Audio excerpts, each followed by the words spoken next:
안녕하세요. 커피앤톡입니다. 오늘도 와주셔서 감사드리고요. 바로 사연 읽어보겠습니다. 안녕하세요. 저는 결혼한 지 이제 6년째인 30대 여성입니다.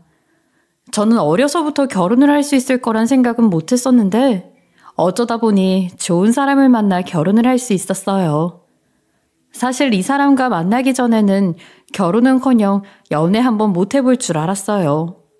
이유는 단순합니다. 못생겼으니까요. 저는 어려서부터 못생겼다는 소리를 많이 들었어요.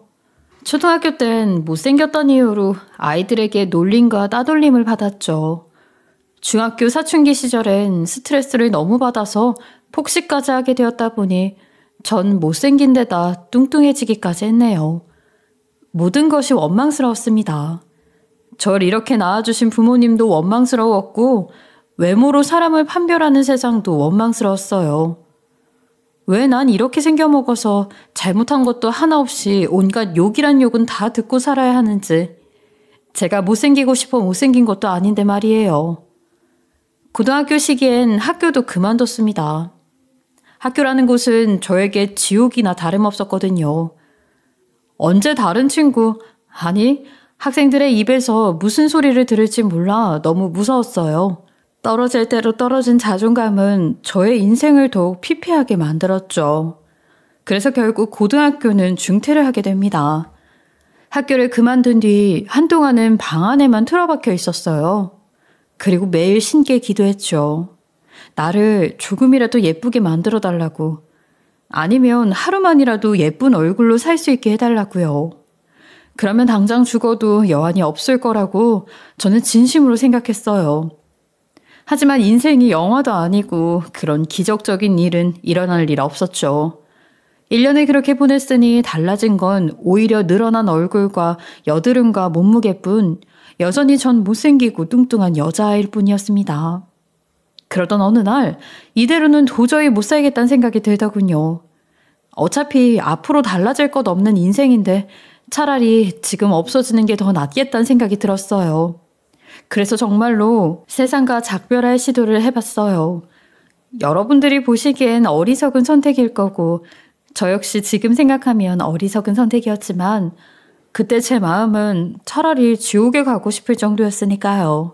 그렇게 시도까지 해봤는데 그날의 고통은 지금도 잊질 못해요. 참 끔찍하더군요. 그 고통에 의해 저는 곧장 후회를 했어요. 아니, 후회라기보다는 사실 그 상황에 머릿속으로 드는 생각은 딱 하나뿐이에요. 살고 싶다. 정확히는 그 고통에서 벗어나고 싶다는 거겠지만요. 목소리조차 나오지 않는 상황에서 저는 속으로 외쳤어요. 누구한테 비는지도 모른 채 제발 살려주세요 라고 외쳤어요. 그런데 그 순간 저에게 기적 같은 일이 하나 벌어졌어요. 어떻게 보면 여러분들이 듣기엔 우스울 수도 있겠지만 끈이 끊어진 거예요. 네, 그놈의 뚱뚱한 제 몸무게 덕분에요. 바닥으로 떨어진 저는 숨을 가쁘게 쉬면서 방금 전에 고통에서 해방됐다는 사실이 너무 기뻤어요. 내가 지금 숨을 쉴 수 있다는 그 사실이 얼마나 감사한 일인지 그때 처음으로 알 수 있었어요. 그리고 이 뚱뚱한 몸무게가 내 인생 처음으로 나에게 도움을 주었다는 사실에 모든 것은 어딘가에 분명 쓸모가 있을 수 있다는 사실도 깨닫게 되었죠. 그 후부터 저의 인생은 조금이지만 달라지게 되었어요. 더는 제 못생김과 뚱뚱함에 절망하지 않았어요. 그보다는 어찌됐든 나라는 사람이 이 세상 어딘가에 쓸모가 있을 수 있다는 생각으로 검정고시를 공부하고 입시 준비를 했습니다. 여전히 주위엔 친구 하나 없었지만 그래도 전 살아가기 위한 노력을 시작했어요. 늦게나마 시작한 공부였지만 다행스럽게도 제 머리가 바보는 아니었나 봐요. 하긴 하루 종일 1년 동안 집에서 공부만 하는데 검정고시도 통과를 못할 리는 없겠죠. 저는 검정고시를 어렵지 않게 통과한 뒤 입시를 준비했습니다. 그리고 또 1년의 시간이 지나서 한 학교에 간호학 전공으로 입학할 수 있었어요. 다만 학교는 곧장 들어가진 않았어요. 비록 생각은 예전과는 조금 달라졌지만 다시 사람들과 마주한다는 사실은 예전의 제 트라우마를 떠올리게 하더군요. 그곳에 가서 나는 또 놀림, 괴롭힘, 나돌림을 당하진 않을까 하는 생각에 저는 쉽게 학교에 가지 못했어요. 그래서 저는 조금이나마 예뻐지기 위한 노력을 했습니다. 물론 얼굴에 수술을 하는 건 너무 무서워서 성형은 못했지만 살을 빼고 꾸미기 위한 노력도 많이 해봤어요. 피부도 깨끗하게 만들기 위해서 매일 팩을 했고 1년 동안 안 해본 다이어트라고는 없을 정도로 열심히 노력했죠. 그 결과는 살은 겨우 어느 정도 일반적인 체형은 될 수 있긴 했는데 역시나 얼굴은 달라지지 않더군요. 1년 동안 그렇게 노력을 했음에도 변하지 않는 외모에 저는 또 얼마나 절망을 했는지. 하지만 이번엔 그렇다고 해서 다시 절망의 구렁텅이로 빠지고 싶진 않았어요. 그럴 때면 세상을 떠나려고 했던 순간에 그 고통이 다시 생각났거든요. 그래서 전 그래, 세상도 떠나려고 했었는데 무서울 게 뭐 있겠어? 일단 학교에 다녀보고 난 뒤 그때 포기해도 늦지 않아 라고 생각했습니다. 그래서 다시 돌아오는 학기부터 학교를 다니기 시작했죠. 그런데 제 생각과는 다르더군요. 제가 좋은 친구들을 만난 것일 수도 있고 아니면 어릴 때 생각 없고 철없던 아이들이 성인이 되어 달라진 것일 수도 있겠지만 대학교에서 만난 사람들은 제 기준으로는 너무 따뜻했어요. 그 누구도 저의 외모에 대해서 말하지 않았고 그저 저를 한 명의 인간으로서 대우를 해줬죠. 저의 친구가 되어준 아이들도 하나둘 생겨나기 시작했고요.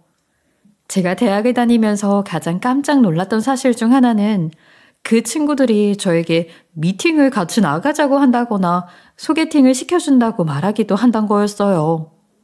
사실 그렇게 친구를 사귀었음에도 전 여전히 남자는 무서웠거든요. 어릴 때 특히 놀리고 괴롭혔던 아이들이 남자아이들이기도 했고 그걸 떠나서 못생긴 저에게 호감을 가져줄 남자는 세상에 한 명도 없을 거라고 생각했어요. 그런데 그 친구들은 아니었다는 거잖아요. 저조차 저에 대해 그렇게 생각하는데 제 친구들은 저를 그렇게 봐주지 않았다는 거. 그 사실이 전 너무도 고맙기도 했고 친구들의 진심이 느껴지기도 했어요. 저 역시 소중하고 귀중한 한 사람, 친구들에겐 정말 좋은 친구가 됐다는 사실이요. 물론 미팅이나 소개팅은 모두 거절했습니다. 저에 대해 잘 아는 친구들은 저를 그렇게 생각해준다고 해도 처음 보는 사람, 그것도 처음 보는 남자는 저를 어떻게 볼 것인지 너무 뻔했거든요. 사실 외모라는 건 이성 간에 더욱 중요한 법이니까요. 그래서 저는 대학 시절까지도 연애는 꿈도 꾸지 않았어요. 애초에 연애는 제 삶에 중요한 게 아니다. 그저 나라는 사람이 세상에 도움이 될 수 있도록 살아가기만 하자라고 생각했죠. 어떻게 보면 자기 위안일 수도 있어요. 제 의지라기보다는 그렇게 살아갈 수밖에 없는 것일 수도 있으니까요. 그래서 전 더욱 공부를 열심히 했어요. 열심히 하다 보니 과수석도 하게 되었고 졸업한 지 얼마 되지 않아서는 간호사 시험에도 금방 합격을 했어요. 생각보다 저에겐 공부가 적성이 맞았던 건가 봐요.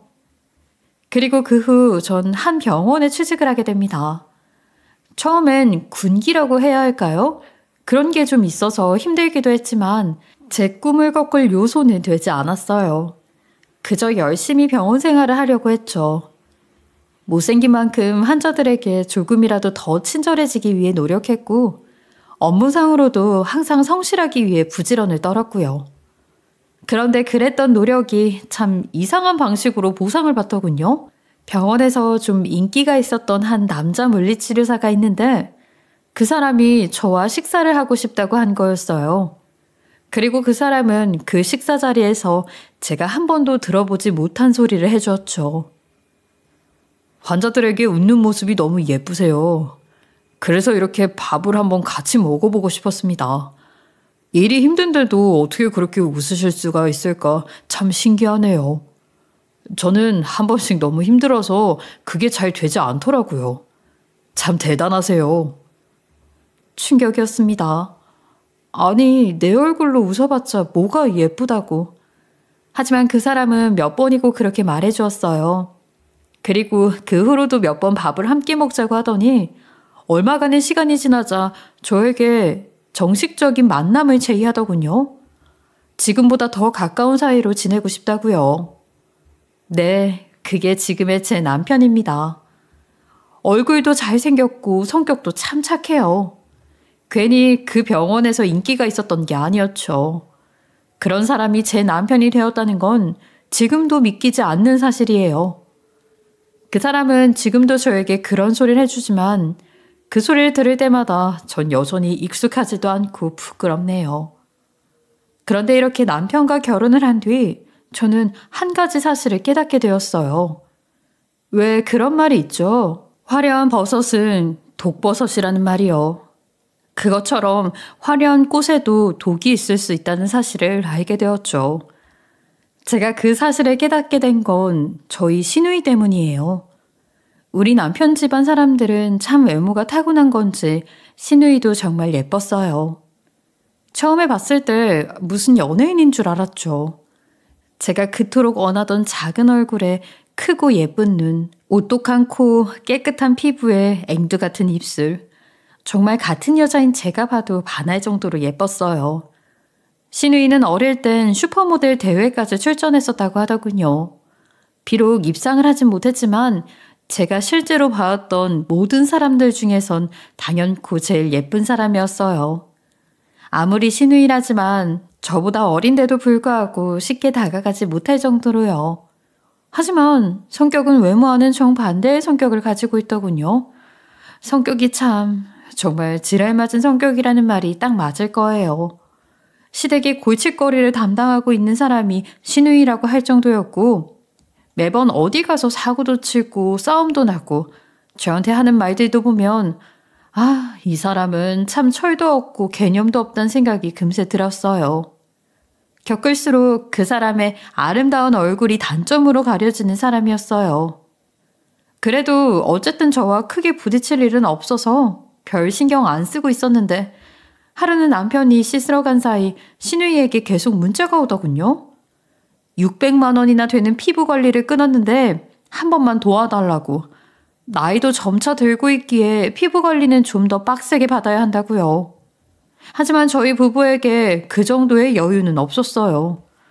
저는 결혼을 한 지 얼마 안 돼서 아기가 생겼고 일을 그만둘 수밖에 없었거든요. 남편 월급만으로 생활을 했어야 했는데 600만 원이라는 큰 돈을 시누이에게 줄 여유가 어디 있겠어요? 전 딱 잘라 거절했습니다. 우리 사정에 600은 너무나 큰 돈이라서 빌려주는 것조차 해줄 수 없다고요. 그리고 추가로 한마디 더 했죠. 아가씨는 그런 거 하지 않아도 너무 예쁘니까 우리 수준에 맞지도 않는 그런 건 할 필요 없지 않느냐고요. 그런데 추가로 한 그 말이 시누이에겐 굉장히 불쾌했나 봐요. 제 딴에는 나름 시누이의 외모를 칭찬하는 말이었는데 시누이 입장에서는 우리 수준이라는 말이 기분이 나빴나 보더군요. 제 말에 시누이는 발끈해서 이렇게 말하더라고요. 우리 수준? 우리 수준이 뭔데요? 나까지 세연이랑 같은 급으로 엮지 마세요. 세연이는 못생겼으니까 부잣집 남자랑 결혼을 못한 거지. 전 아니거든요. 참나 기가 막혀서. 600도 다 투자금이에요. 외모에 그만큼 투자를 해야 돌아오는 게 생기는 거지. 하긴 뭐 평생 못생기게 살아온 사람이 그런 걸 어떻게 알겠어? 시누이는 이렇게 대답을 한 것뿐만이 아니라 이 이후로 저에게 굉장히 차갑게 대하기 시작했어요. 인사도 잘 안 받아줬고 받아준다고 하더라도 굉장히 공격적인 말들로 제 트라우마를 건드리는 경우도 덜어 있었죠. 그럴 경우엔 남편이 시누이에게 한 소리 해주긴 했지만요. 제가 상처받는 건 어쩔 수 없었네요. 그런데 시누이는 남편에게 한 소리를 들었던 것도 기분이 나빴나 봐요. 얼마 뒤 저에게 다른 방식으로 복수를 하더군요. 그런 일이 있고 나서 시댁에서 모이는 날이 있었는데 저를 보는 눈빛부터가 예사롭지 않더라고요. 눈빛만 봐도 저한테 무슨 짓을 할 것 같은 느낌. 어릴 때 괴롭힘을 하도 많이 당해봐서 전 알 수 있었거든요. 시누이는 그런 눈빛과는 다르게 이상하게도 저한테 살갑게 대했습니다. 웃으면서 이야기를 하기도 하고 살갑게 커피까지 타다 준다는 말도 했죠. 그런데 그 커피를 타주는 것부터가 시누이 계획의 시작이었어요. 신우이는 커피를 저에게 주는 척 하더니 실수인 척 일부러 커피를 쏟더라고요. 그래도 거기까진 괜찮았어요. 커피 좀 옷에 묻는 거야 빨면 그만이니까. 어릴 때 우유 몇 팩을 저한테 던진 애들도 있었는데요, 뭘. 하지만 문제는 그 다음이었죠. 신우이는 미안하다 하면서 옷 갈아입으라고 자기 옷을 입으라고 가져다 주더군요.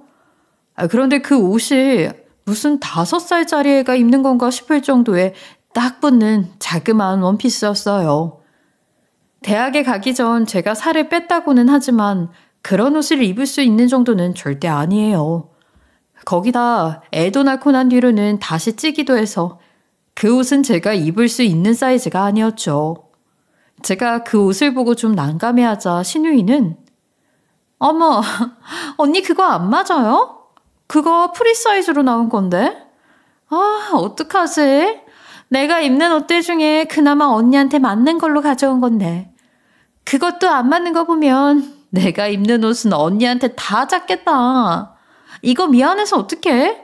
줄 수 있는 옷이 없는데. 근데 언니랑 나 몸무게 한 20kg 이상 차이 나려나? 요즘엔 임산부도 몸 관리 해줘야 돼요. 이참에 다이어트 하는 방법 좀 알려줄까요? 이러더군요. 그것도 아래 위로 제 몸을 훑어보면서 깔보고 무시하는 투로요. 남편은 그런 신우이의 말에 화를 내고 시어머니는 민망해하면서 자기 옷 가져다 줄 테니 신경 쓰지 말라고 하셨지만 저는 터질 것 같은 눈물을 참느라 너무 힘들었어요. 저런 신우이와 제 남편은 어떻게 같은 배에서 나온 걸까요?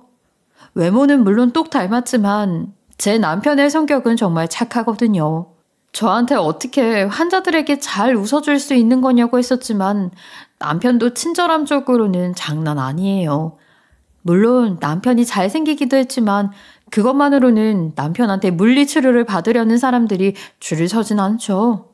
심지어 남자들도 모두 남편한테 받으려고 하니까요. 거기다 애초에 저의 내면만 보고 저를 사랑해주는 사람입니다. 그것만 봐도 어떤 사람인지 알 수 있지 않나요? 껍데기뿐만이 아니라 내면도 아름다운 신우이와는 다른 사람인데 같은 배에서 나와 같은 집안 환경임에도 불구하고 어떻게 저리 다를 수가 있는 건지 참 신기하기도 해요. 어쨌든 그날 일은 저에게 다시 한번 큰 상처가 되었지만 그래도 그 뒤에 있을 일들에 비하면 큰일이 아니었어요. 상처받는 거야 익숙하니까 힘들어도 속으로 묻고 덮으면 끝이겠지만 그 다음의 일들은 단순하게 상처받는 거에서 끝나지 않았거든요. 그 일은 남편의 병원에서 발생했어요. 남편은 제가 병원을 그만둔 뒤에도 그 병원에서 10년째 일하고 있었어요. 그만둘 생각도 없지만 그 병원에서 저희 남편을 놓칠 생각도 잘 안 하긴 했죠. 줄 서가면서 물리치료를 받으려고 하는데 누가 그만두게 하겠어요? 그러다 보니 병원 사람들과도 친합니다. 때때로 집에 동료들을 초대해서 식사 대접하는 일도 많았죠. 그런데 하루는 잘 알고 지내던 남편 친구에게 연락이 왔어요. 제 시누이가 병원까지 와서 저희 남편이 불륜을 저질렀다며 깽판을 치고 있다고. 그 소리를 듣고 전 대체 무슨 일인 건지 감도 안 잡혔어요. 착실한 제 남편이 불륜을 저질렀다는 건 애초에 믿지도 않았지만 시누이가 저를 위해 저 대신 병원에서 깽판 칠 사람이 절대 아니었으니까요. 그런데 잠시 뒤 병원에서 깽판을 치고 있다던 시누이가 저희 집으로 찾아왔더군요. 그러면서 한다는 말이 언니, 오빠 직장 옮기게 해요. 어차피 소문나서 다니기 힘들걸요? 그동안 병원에서 이미지가 꽤나 좋았던 모양인데 이제 불륜남이 돼서 욕먹기만 할 거예요. 그동안 했던 행동들도 다 연기라고 환자들도 손가락질할걸요? 오히려 그동안 자기들이 속은 거라고 생각하면 더 화날 수도 있고. 저는 시누이가 도대체 왜 그러는지 이해가 가지 않았어요. 있지도 않은 불륜을 만든 것도 그렇지만 왜 병원에 가서 깽판을 치며 남편의 입장을 곤란하게 만드는 건지 도대체가 납득이 가지 않았어요.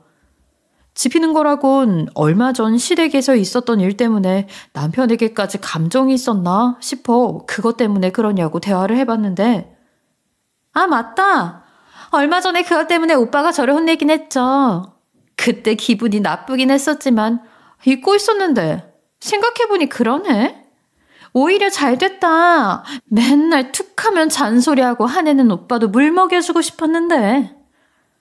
네? 아니 그러면 그것 때문에 그런 게 아니란 소리예요?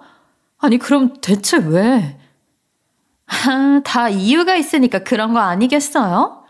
아무렴 제가 아무 생각도 없이 그랬을까 봐. 사실 저 요즘 잘 돼가는 사람 있거든요. 네? 갑자기 그 소리는 또 왜? 아니, 그런데 그 사람이 그 병원의 의사예요. 아마 얼마 전에 온 분이니까 잘 모르긴 할 거예요. 그런데요. 아니, 생각을 좀 해보세요, 생각을.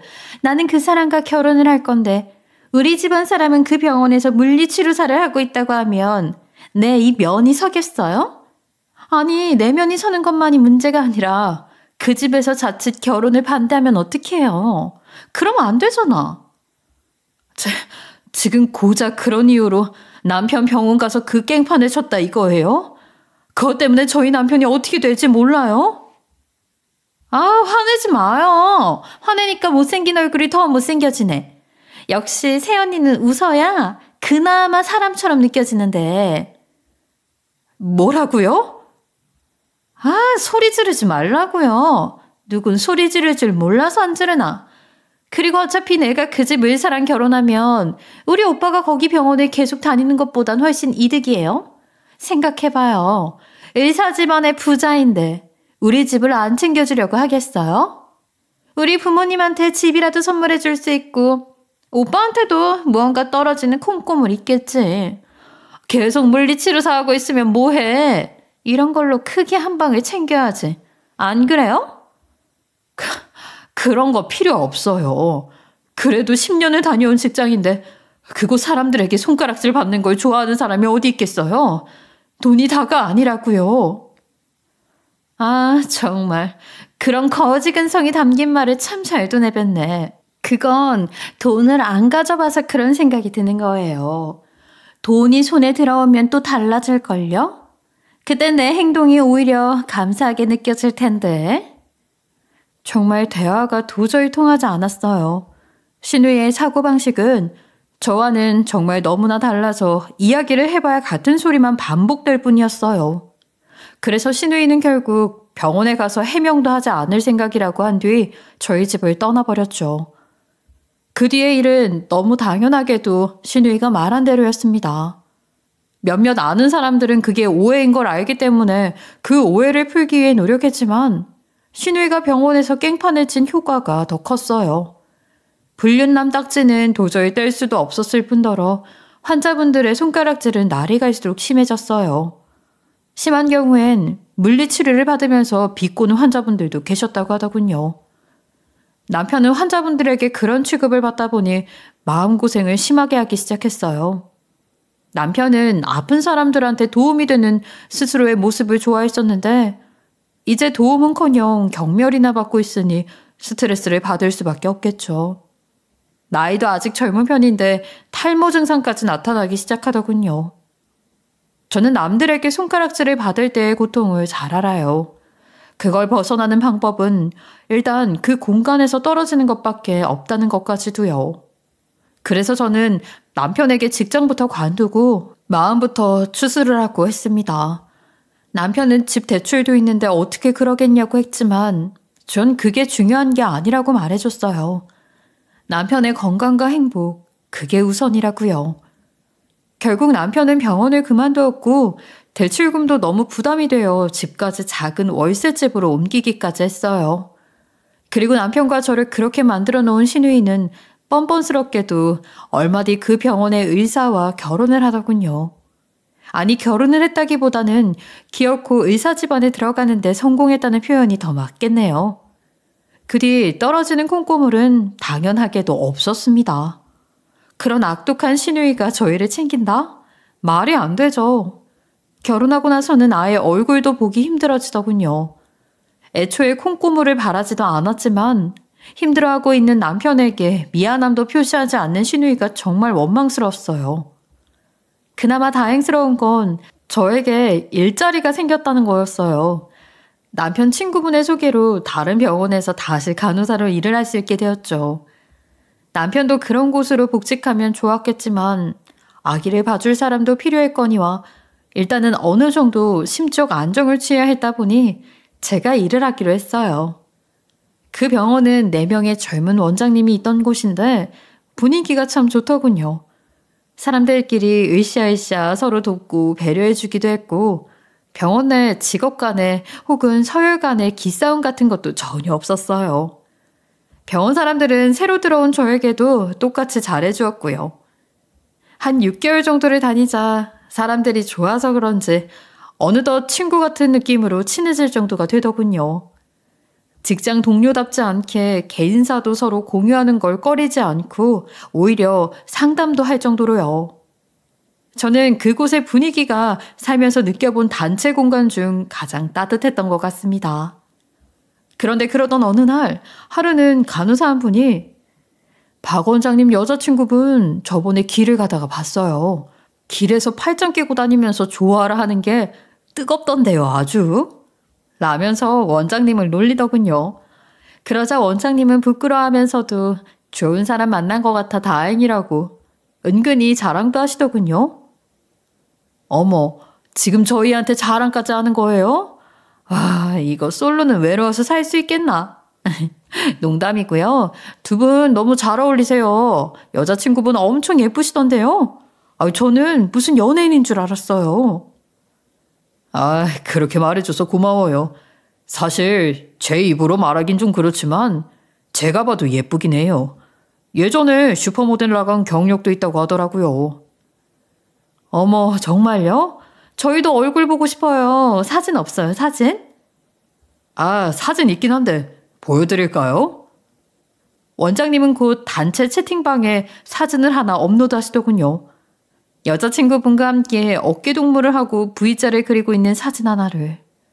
그 사진을 본 다른 직원들은 모두 여자친구분에 대한 칭찬을 하고 은근히 원장님을 노리던 환자분들도 있었는데 다들 슬퍼하시겠다고 농담을 하고 있었지만 저만은 그 사진을 보고 웃을 수 없었습니다. 아니 오히려 소름이 끼쳤죠. 그 사진에서 V자를 그리고 웃고 있는 그 여자는 다름 아닌 의사 집안에 시집가서 떵떵거리고 사는 제 시누이였거든요. 저는 일단 티는 내지 않았어요. 정확한 상황은 아직 모르는 거기 때문에. 그리고 침착하게 원장님께 몇 가지를 물어봤어요. 언제부터 연애를 시작하신 건지, 어쩌다 만나시게 된 건지 등등을 자연스럽게 물어봤죠. 그런데 만난 시점을 들어보니 시누이가 결혼을 한 지 한 달도 되지 않았을 무렵이더군요. 그리고 그때부터 거의 1년 가까이를 계속 사귀고 있었던 거였어요. 심지어 먼저 대시한 사람은 원장님이 아닌 시누이기까지 했고요. 엄청 행복해하는 얼굴로 자랑하듯 연애 관계를 말씀하시는데 거기다 대고 그 사람이 사실 제 시누이다. 남편도 있는 사람이라는 말은 도저히 못하겠더군요. 하지만 양심에 찔려서 그 뒤로는 원장님 눈을 제대로 마주치기도 힘들었어요. 도대체 우리 시누이는 우리 남편을 공경에 빠뜨리면서까지 결혼해놓고 무슨 짓을 하고 다니는 건지. 저는 사실대로 밝혀야 할지 아니면 계속 모른 척하고 있어야 할지 고민을 했지만 답이 나오지 않더군요. 맞아요. 사실대로 밝히는 게 맞는 길이라는 건 알고 있었지만 그게 시누이에게 어떤 결과가 될지는 불보듯 뻔해서 걱정이 됐어요. 비록 미운 시누이라고는 해도 제가 곤경에 빠뜨리고 싶지는 않았습니다. 그렇게 그저 한참을 고민만 하면서 한 달여간의 시간을 보내고 있었는데 시누이가 뜬금없이 저희 집에 찾아오더군요. 마음 같아서는 문전박대하고 소금이라도 확 뿌리고 싶었지만 사람이 마음대로만 행동할 순 없겠죠. 부글거리는 속을 진정시킨 뒤 일단 맞이해주고 차를 한 잔 대접했어요. 자, 드세요. 고마워요, 새언니. 근데 집이 참 좁긴 하다. 사람 둘 앉으니까 꼼짝을 못하겠네. 여기서 사람이 살 순 있는 거예요? 많이 힘들었겠다. 그래도 자, 이거 받아요. 이게 뭐예요? 뭐긴요. 내가 콩고물 떨어질 거라고 했잖아요. 일단 현금 있는 거 다 준 거니까 이거라도 봐주세요. 저는 신우이가 준 봉투를 받아보았습니다. 열어보니 돈 2천만 원 정도 되긴 했는데 참 그렇더군요. 당장의 생활비로는 큰 돈이겠지만 집을 다시 옮길 수 있는 정도의 돈은 또 아니니까. 하지만 자기만 아는 신우이가 웬일로 저희를 챙겨주려고 하니 마음은 기특하다는 생각도 들었어요. 그래도 사람이 조금은 변한 걸까 싶긴 했죠. 그런데 근데 언니 요즘 먹고 살만하긴 해요? 요즘 병원 다니신다면서요. 얼마나 벌어요? 많이 못 벌 것 같은데. 사실 지금 우리 집에서 식모 한 명 구하고 있거든요. 혹시 할 생각 있어요? 돈도 많이 줄 거예요. 남편은 내 손에 물 한 방울 안 묻히게 하려고 한다니까요. 예쁜 사람이 왜 그런 거라냐고. 새언니는 살 집도 좀 있는 게 힘도 셀 테니 우리 집 식모하면 딱이지 않을까? 뭐 그냥 내가 시키는 거 따박따박하고 내 말 거스르지만 않으면 되는데. 식모. 신우이 집에서 식모나 해라. 물론 제가 살아온 세월이 그리 길지 않은 세월이긴 하지만 그런 모욕은 살면서 처음 들어본 것 같아요. 어렸을 때부터 숱한 괴롭힘을 당했지만 이번처럼 모욕감이 드는 경우는 없었어요. 식모 생활에 대한 문제가 아닙니다. 식모 역시 어엿한 직업이니까요. 다만 신우이의 말은 저에게 너희는 내 종이나 해라 라는 것처럼 들렸어요. 그런 말을 다른 사람도 아닌 저희를 이렇게 만든 신우이가 하니 살면서 누구에게도 화를 내본 적이 없던 저였지만 그때만큼은 화가 참아지질 않더군요. 남편 머리는 아직도 한 주먹씩 빠지는데 그 고통이 누구 때문인지 지금 그 원흉이 날 내려보며 저렇게 말을 하니 남편 생각에 신우이의 찰랑대는 머리를 확 잡아채서 던져버리고 싶었어요. 하지만 살면서 화를 내본 적 없는 사람이 누군가에게 그런 행동을 하기란 쉽지도 않고 무섭기도 하더군요. 저는 그저 신우이가 준 봉투를 다시 신우이에게 내던지며 정신 좀 차리라고 외친 뒤 당장 눈앞에서 사라지라고 했어요. 신우이가 사라진 뒤에도 화는 가라앉을 생각을 안 하더군요. 아니 오히려 더 깊어지기만 했죠. 이대로는 참을 수 없다. 신우이에겐 나 역시 한 방 먹여야겠다. 그런 생각만 들었어요. 그리고 어떻게 하면 좋을까 생각을 하는데 한 가지 좋은 생각이 들더군요. 전 얼마 뒤 신우이에게 연락을 해서 그 식모 자리를 정말 할 수 있는지를 물었어요. 그러자 신우이는 놀란 듯이 정말 식모 자리를 하겠다고요? 라며 반문을 하더라고요. 역시나 애초에 정말 식모 자리가 필요해서 말했던 게 아닌 저를 조롱하기 위해 꺼냈던 말이었겠죠. 하지만 전 상관없었어요. 그래서 다시금 할 수 있는 건지 물어봤어요. 그러자 신우이는 깔깔깔 웃으면서 원하면 시켜주겠다고 하더군요. 그리곤 당장 내일 자기네 집으로 오라고 시댁 식구들 다 소개해주겠다고 했어요. 저는 그 다음날 신우이 집으로 향했습니다. 신우이는 가자마자 문 앞에 택배 상자를 들고 오라고 시키더군요. 하지만 전 그런 말은 무시하고 들어간 뒤 신우이의 시댁 식구들에게 인사를 했어요. 신우이는 시댁 식구들에게 못생겼지만 힘은 잘 쓰는 새언니라고 소개해주더군요. 저 팔뚝 보세요. 새언니가 가난하게 살아서 생활력이 좋아요. 택배 상자 드는 것도 쉽게 된다니까요. 봐봐요. 왜 안 들고 왔지? 언니, 그것 좀 들고 오라니까. 내 말 못 들었어요? 아, 택배 상자? 그 대신에 더 재밌는 걸 들고 왔는데 이것부터 보지 그래? 전 곧 사진 한 장을 꺼내서 신우이에게 보여줬어요. 그리곤 신우이는 사색이 되어 절 마당으로 데리고 나왔죠. 그 사진의 정체는 바로 저희 병원 단체 채팅방에 올라왔던 원장님과 신우이의 사진이었거든요.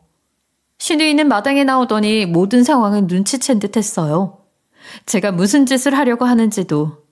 제가 불륜은 내 남편이 아니라 네가 전문이었네 라고 하자 신우이는 곧장 무릎을 꿇더니 두 손을 싹싹 빌면서 제 말이면 무엇이든 다 하겠다고 하더군요. 전 앞으로 3가지 조건을 말할 테니 차례차례 제 말대로 하라고 했어요. 그리고 우선 첫 번째는 제 남편의 명예를 회복시키는 일이라고 했죠. 신우이는 당연히 알겠다고 했어요. 방법은 저희가 신우이를 명예훼손으로 고소한 뒤 패소하게 만드는 거였어요. 그 뒤 병원 측에 판결문을 게시하여 남편에 대한 오해를 풀도록 만들었죠. 첫 번째 일이 해결된 뒤 두 번째로는 우리가 살던 아파트를 돌려놓으라고 했습니다. 그런데 과연 집이 부자라서 그런가? 첫 번째 일보다도 더 쉽게 해결이 되더군요. 대출금도 없이 아예 집재로 구매해서 저희에게 넘겨주었어요. 그리고 마지막 세 번째는 뭐냐고 신우이가 보채는데 저는 웃으면서 말해주었어요. 모든 걸 현재의 남편과 저희 병원 원장에게 고백한 뒤 헤어지라고. 사실 이건 저희와의 일이 아닐지라도 응당 신우이가 치러야 할 대가이기도 했죠. 하지만 신우이는 그것만은 안 된다고 제발 살려달라고 빌더군요. 하지만 전 코웃음을 쳤습니다. 어차피 모든 것은 밝혀질 일인데 공연히 애쓰지 말라고요. 그래도 행동을 옮기지 않는 신우이를 보고 저는 결국 원장님에게 사실을 조심스레 밝혔어요. 원장님은 제 이야기를 듣고 가만 안 두겠다며 신우 집을 직접 찾아가 난리를 치게 됐고요. 하지만 신우이 남편은 신우의 여우 같은 홀림에 한 번만 용서를 해주겠다고 했다는 겁니다. 그러고 나서 신우이는 저희 병원을 찾아와 저와 원장님에게 약을 올리듯 아무것도 없는 내가 어떻게 병원 의사 만나 결혼하고 병원 의사 만나 불륜을 저지를 수 있는지 알아?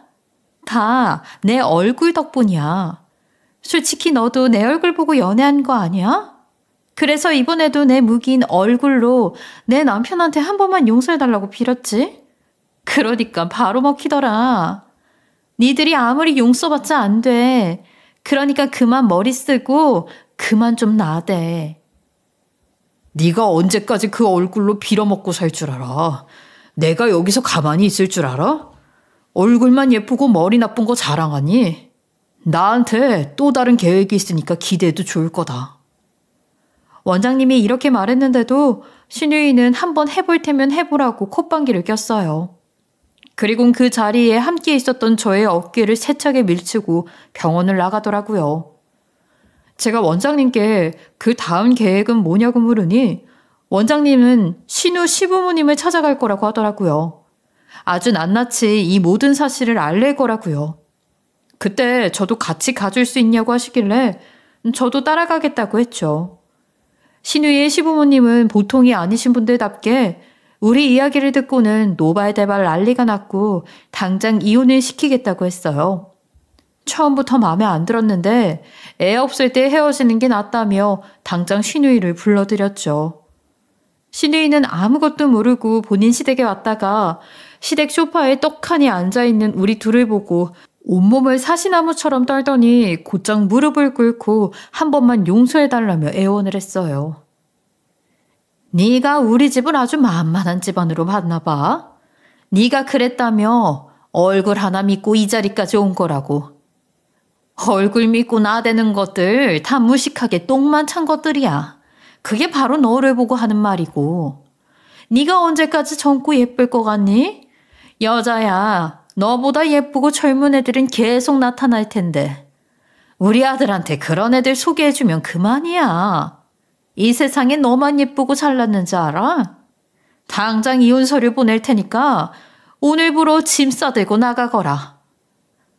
신우는 아무 소리도 못하고 신우 시모는 자존심 상하는 이야기만 콕콕 하셔서 신우이를 있는 대로 짓밟아놨어요. 신우 시모는 신우를 문전박대하듯 내쫓고 난 뒤 저와 원장님에게 감사하다는 말씀을 하며 사람 목숨을 살린 거나 마찬가지라고 용기 내주어 고맙다고 몇 번이나 감사 인사를 하셨어요. 결국 신우이 남편은 와이프보단 본인 엄마 말을 더 들었고 엄마 말대로 이혼을 하게 되었어요. 신우이는 그 집에서 내쫓기듯 무일푼으로 나오게 됐어요. 그야말로 껍데기만 남은 그런 인생이 되어버렸죠. 지금 그 일을 겪은 뒤 신우이의 얼굴을 보면 예전에 그 곱고 아름다운 얼굴은 온데간데 사라진 것 같더군요. 낯빛은 어두워지고 눈밑은 검어졌으며 그 비싼 피부 관리도 못 받게 되어서 피부도 여기저기 일어나고 스트레스 때문인지 주름까지 생겼어요. 그야말로 욕심으로 인해 무너져 내린 진짜 얼굴이 드러난 것 같았어요. 참 안타까워요. 제가 신우이였다면, 신우이의 얼굴로 살아갈 수 있었다면 그 아름다움을 즐기고 좀 더 남들을 위해 살아갈 수 있었을 텐데. 하지만 요즘은 또 그런 생각이 듭니다. 애초에 난 아름답지 않았던 덕분에 삶에서 중요한 게 뭔지 빨리 깨달을 수 있었던 거라고요. 외모가 중요한 게 아니라는 말은 하고 싶지 않아요. 하지만 그보다 더 중요한 게 무엇인지는 여러분들도 다 아실 거라고 생각해요. 어떤 외모를 가지냐가 아니라 어떤 외모이든 간에 어떻게 살아가느냐, 이게 중요한 거겠죠? 우리 모두 남들을 위해 좀 더 아름다운 세상을 만들어가기 위해 노력하는 사회가 오길 바라면서 이만 마치겠습니다. 감사합니다. 지금까지 커피앤톡이었습니다. 오늘도 끝까지 함께 해주셔서 감사하고요. 다음 영상으로 또 찾아뵙겠습니다.